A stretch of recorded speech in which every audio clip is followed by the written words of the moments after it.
نحمدہ ونصلی علی رسولہ الکریم اما بعد۔ ترجمے والے قرآن پاک کا صفحہ نمبر 992، 27واں پارہ سورہ رحمان، پہلا رکوع، آیت نمبر 14 تا 25۔ اعوذ باللہ من الشیطان الرجیم، بسم اللہ الرحمن الرحیم۔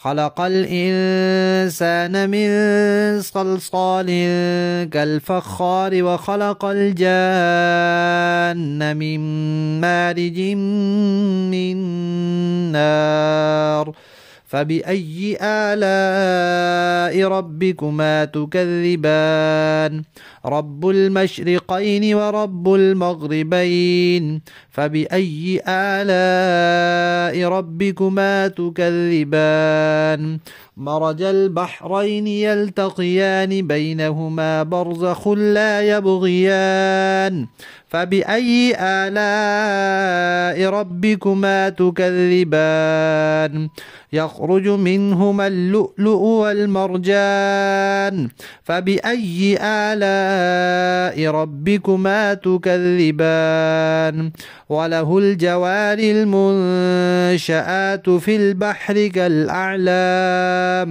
فبأي آلاء ربكما تكذبان صدق اللہ العظیم۔ گزشتہ آیات میں اللہ تعالیٰ کی 9 نعمتوں کا تذکرہ آیا تھا کہ یہ نعمتیں اللہ تعالیٰ نے انسانوں کے لیے اور جنات کے لیے بنائی ہیں، پیدا کی ہیں۔ انسان اور جنات اب اللہ کی کون کون سی نعمت کو جھٹلائیں گے؟ اب اللہ تعالیٰ خود انسانوں اور جنات کی تخلیق اور پیدائش کے بارے میں فرما رہے ہیں کہ انسانوں کے دادا آدم کو اللہ تبارک و تعالیٰ نے مٹی سے پیدا کیا۔ اب اس مٹی کی حالت کے بارے میں قرآن پاک میں مختلف الفاظ آئے ہیں۔ کہیں آیا ہے چپکتی ہوئی مٹی سے پیدا کیا، کہیں آیا ہے کہ مٹی جب ایک جگہ پڑی اس کی حیت تبدیل ہو جاتی ہے، ایسی مٹی سے پیدا کیا جس سے بدبو آ رہی ہوتی ہے، اور کہیں فرمایا ہے کہ بھئی بجنے والی مٹی سے پیدا کیا، کھنکھناتی ہوئی مٹی سے۔ تو حضرات مفسرین کرام نے لکھا ہے کہ ساری باتیں ٹھیک ہیں، مختلف مراحل آئے ہیں۔ پہلے اللہ تبارک و تعالیٰ نے اپنی قدرت سے اس مٹی کو گوندا، جب اس کو گوندا تو اس میں چپک پیدا ہو گئی۔ آٹا جب تک تھیلے میں رہتا ہے یا اس میں پانی نہیں ڈالا جاتا تو وہ چپکنے والا نہیں ہوتا، جب اس کو گوند لیا جاتا ہے تو اب اس میں چپک پیدا ہو جاتی ہے۔ پھر وہ مٹی ایک جگہ رکھی رہی تو جیسے مٹی ایک جگہ رکھی گیلی مٹی، کیچڑ والی یعنی گارے والی مٹی، وہ ایک جگہ رکھی اس کی حیت بدل جاتی ہے، تو پھر وہ اس طرح ہو گئی، تو اس کا بھی تذکرہ آیا ہے۔ پھر وہ خشک ہو کر بجنے والی ہو گئی، کھنکھناتی ہو گئی، تو اس کا بھی تذکرہ آیا ہے۔ تو یہاں کھنکھناتی مٹی کا تذکرہ ہے کہ جو بجنے والی اور کھنکھناتی مٹی تھی اس سے اللہ تعالیٰ نے انسان کو یعنی آدم علیہ السلام کو پیدا کیا۔ اور جنوں کو اللہ نے کیسے پیدا کیا؟ یہاں لفظ آیا ہے جان۔ جان کے بارے میں ایک بات تو یہ ملتی ہے کہ یہ جنوں کے دادا کا نام ہے، جیسے انسانوں کے دادا کا نام آدم ہے، جنوں کے دادا کا نام جان ہے۔ اور ایک بات یہ ہے کہ یہ نام نہیں ہے بلکہ اس سے مراد جنات ہیں۔ اللہ تعالیٰ نے ان کو آگ سے پیدا کیا ہے۔ لفظ آیا ہے مارج، تو اس کا ترجمہ کیا گیا ہے کہ آگ کی لپٹ سے پیدا کیا ہے۔ پھر اللہ تعالیٰ نے فرمایا کہ اے جنوں اور انسانوں، اللہ تعالیٰ 2 مشرقوں کے رب ہیں اور 2 مغربوں کے رب ہیں۔ یہ بات پہلے سورہ فرقان میں گزر چکی ہے کہ قرآن پاک میں مشرق اور مغرب کا لفظ مفرد بھی استعمال ہوا ہے، یعنی ایک مشرق اور ایک مغرب۔ تثنیہ کا بھی استعمال ہوا ہے کہ 2 مشرق اور 2 مغرب، اور جمع بھی استعمال ہوا ہے رب المشارق، کئی مشرق۔ تو ایک مشرق جہاں آیا ہے وہاں تو مراد سمت ہے کہ مشرق کی سمت اور مغرب کی سمت، اور جہاں تثنیہ آیا ہے وہاں سورج سردیوں اور گرمیوں میں جو جگہ بدلتا ہے تو جہاں سے اس کا نقطہ آغاز ہوتا ہے اور پھر جہاں اس موسم کے آخر میں اختتام ہوتا ہے، جہاں سے پھر واپس پیچھے کو آتا ہے، وہ دو نقطے، وہ دو مشرق ہو گئے، اور اسی طرح دوسری طرف دو مغرب ہو گئے۔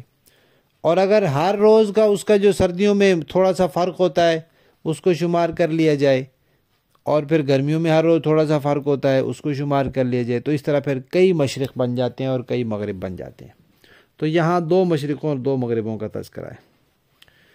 پھر فرمایا کہ دیکھو اللہ نے دو دریاؤں کو ملایا۔ دریا جو ہیں کئی جگہ ملتے ہیں، سمندر ملتا ہے۔ اب لوگوں نے دیکھے ہیں دریا کہ ایک سفید ہے ایک سیاہ ہے۔ ایک جو سیاہ ہے اس میں خوب اتار چڑھاؤ پانی کا اور موجیں اور لہریں اور طوفان چلتا رہتا ہے، اور سفید پرسکون رہتا ہے۔ اور جو سیاہ ہے اس کا پانی کھارا ہے، کڑوا ہے، نمکین ہے، اور جو سفید ہے اس کا پانی میٹھا ہے۔ کشتی سفید پانی میں چلتی ہے، دونوں ایک ساتھ چل رہے ہیں لیکن پانی ملتے نہیں آپس میں۔ اسی طرح جو دریا سمندر میں جا کے گرتے ہیں تو دور تک وہ ایسے چلے جاتے ہیں کہ الگ سے ان کا پانی فوراً سمندر میں مل نہیں جاتا۔ اسی طرح بعض جگہ سمندر کے قریب ندیاں ہیں، جب سمندر میں ہوائیں چلتی ہیں اور لہریں اٹھتی ہیں تو ان کا پانی ان ندیوں کے اوپر چڑھ آتا ہے۔ اب ندیوں کا میٹھا پانی نیچے رہ جاتا ہے، سمندر کا کھارا پانی اوپر آ جاتا ہے۔ پھر جب سمندر کی لہریں واپس پلٹ جاتی ہیں تو وہ نمکین پانی چلا جاتا ہے اور نیچے سے پھر میٹھا پانی نکل آتا ہے، وہ پانی آپس میں ملتا نہیں ہے۔ تو اللہ نے فرمایا کہ اللہ نے دو دریا ملائے ہیں کہ وہ ملے ہوئے بھی ہیں لیکن دونوں کے درمیان ایک آڑ ہے، ایک پردہ ہے، اندیکھا پردہ ہے، وہ جو دونوں کو حقیقت میں ملنے نہیں دیتا۔ پھر اس کے بعد فرمایا کہ دیکھو انہی سمندروں سے اللہ تعالیٰ موتی نکالتے ہیں، اور ایک لفظ آیا ہے مرجان۔ مرجان خاص قسم کا موتی ہوتا ہے جس کو مونگا بھی کہتے ہیں، کہ وہ اللہ تعالیٰ نکالتے ہیں، اسی دریاؤں سمندروں سے اللہ تعالیٰ نکالتے ہیں۔ پھر فرمایا کہ اب یہ بھی دیکھو کہ سمندر کے اندر بھی نیچے بھی نعمتیں ہیں کہ وہاں سے موتی نکل آتے ہیں، اور اوپر بھی نعمتیں ہیں کہ وہاں بڑے بڑے جہاز چلتے ہیں، ایسے لگتا ہے جیسے کوئی پہاڑ ہے، پہاڑوں کی طرح محسوس ہوتے ہیں۔ تو یہ سب اللہ تعالیٰ کی نعمتیں ہیں۔ اے انسانوں اور جنوں، اب بتلاؤ کہ تم اپنے رب کی کون کون سی نعمت کا انکار کرو گے۔ لفظی معنی دیکھیں، خلقہ پیدا کیا اس نے، الانسان انسان کو، من صلصال کھنکھناتی ہوئی مٹی سے، کالفخار جو ٹھیکرے کی طرح ہے، ٹھیکرے جیسی۔ وخلق اور پیدا کیا اس نے، الجان جنات کو یا جنوں کے دادا جان کو، من مارج شعلے سے یا لپٹ سے، من نار آگ کی، یعنی آگ کا شعلہ آگ کی لپٹ سے۔ فَبِأَيِّ آلَاءِ رَبِّكُمَا تُكَذِّبَانِ تو تم اپنے رب کی کون کون سی نعمتوں کو جھٹلاؤ گے۔ رب المشرقین وہ دو مشرقوں کا رب ہے، ورب المغربین اور دو مغربوں کا رب ہے۔ فَبِأَيِّ آلَاءِ رَبِّكُمَا تُكَذِّبَانِ مارجا اس نے ملائے، البحرین دو دریا، یلتقیان جو ایک دوسرے سے ملے ہوئے ہیں، لیکن بینہما ان کے درمیان، برزخن ایک پردہ اور ایک آڑ ہے، لا یبغیان وہ زیادتی نہیں کرتے، آپس میں رل مل نہیں جاتے۔ فَبِأَيِّ آلَاءِ رَبِّكُمَا تُكَذِّبَانِ یخرج نکلتے ہیں، منہما ان سے، اللؤلؤ موتی، والمرجان اور مونگے۔ فَبِأَيِّ آلَاءِ رَبِّكُمَا تُكَذِّبَانِ وَلَهُ اور اس کے لیے، الجوار کشتیاں ہیں، المنشآت چلنے والی، فی البحر دریا میں، سمندر میں، کالاعلام پہاڑوں کی طرح۔ فَبِأَيِّ آلَاءِ رَبِّكُمَا تُكَذِّبَانِ با محاورہ دیکھیں گے۔ خلق الإنسان من صلصال كالفخار وخلق الجان من مارج من نار فبأي آلاء ربكما تكذبان۔ اسی نے انسان کو ٹھیکرے کی طرح کھنکھناتی ہوئی مٹی سے پیدا کیا اور جنات کو آگ کے شعلے یا آگ کی لپٹ سے پیدا کیا۔ اب بتاؤ کہ تم دونوں اپنے پروردگار کی کون کون سی نعمتوں کو جھٹلاؤ گے۔ رب المشرقین ورب المغربین فبأی آلاء ربکما تکذبان۔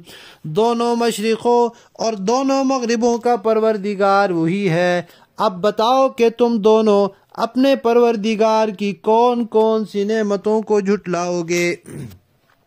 مرج البحرین یلتقیان بینہما برزخ لا یبغیان فبأی آلاء ربکما تکذبان۔